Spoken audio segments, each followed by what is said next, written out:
talk about how can you fix this problem on your Peacock app. So all you have to do, so you just click here on settings here. So when you click on settings, it's going to take you to, it's going to show for you a list like this.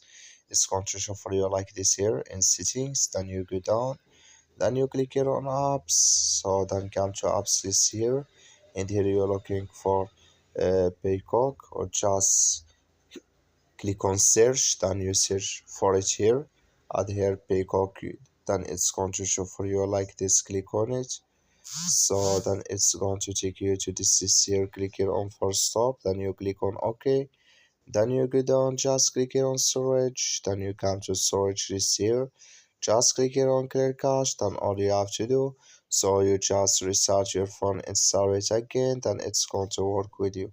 That's all you have to do. Thank you for watching. Don't forget to support us by liking, subscribe.